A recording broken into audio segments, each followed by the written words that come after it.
The Speckled Band.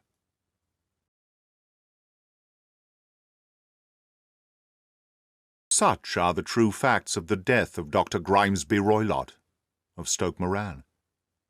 It is not necessary that I should prolong a narrative which has already run to too great a length, by telling how we broke the sad news to the terrified girl, how we conveyed her by the morning train to the care of her good aunt at Harrow, of how the slow process of official inquiry came to the conclusion that the doctor met his fate while indiscreetly playing with a dangerous pet.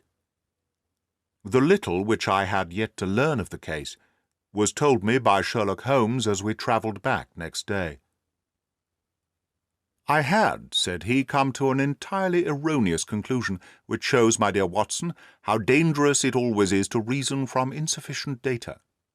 The presence of the gipsies, and the use of the word band, which was used by the poor girl, no doubt, to explain the appearance which she had caught a horrid glimpse of by the light of her match, were sufficient to put me upon an entirely wrong scent.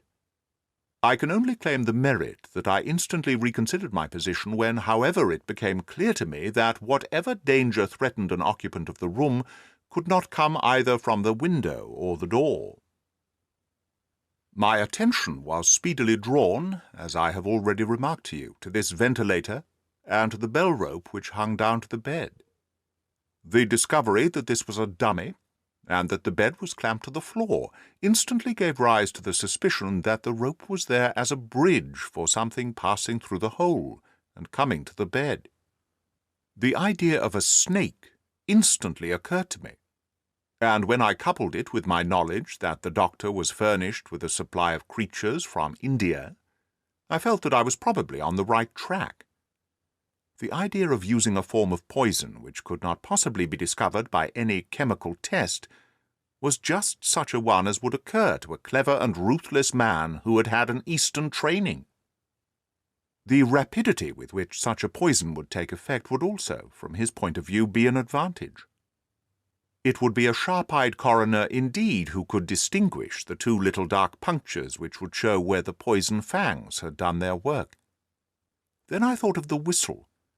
Of course, he must recall the snake before the morning light revealed it to the victim. He had trained it, probably by the use of milk, which we saw, to return to him when summoned. He would put it through the ventilator at the hour that he thought best, with the certainty that it would crawl down the rope and land on the bed. It might or might not bite the occupant.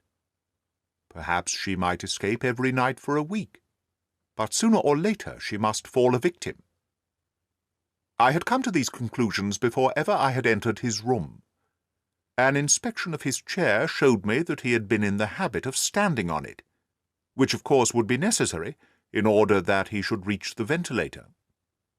The sight of the safe, the saucer of milk, and the loop of the whipcord were enough to finally dispel any doubts which may have remained. The metallic clang, heard by Miss Stoner, was obviously caused by her father hastily closing the door of his safe upon its terrible occupant. Having once made up my mind, you know the steps which I took in order to put the matter to the proof. I heard the creature hiss, as I have no doubt that you did also, and I instantly lit the light and attacked it, with the result of driving it through the ventilator, and also with the result of causing it to turn upon its master at the other side. Some of the blows of my cane came home and roused its snakish temper, so that it flew upon the first person it saw. In this way I am no doubt indirectly responsible for Dr. Grimesby Roylott's death, and I cannot say that it is likely to weigh very heavily upon my conscience.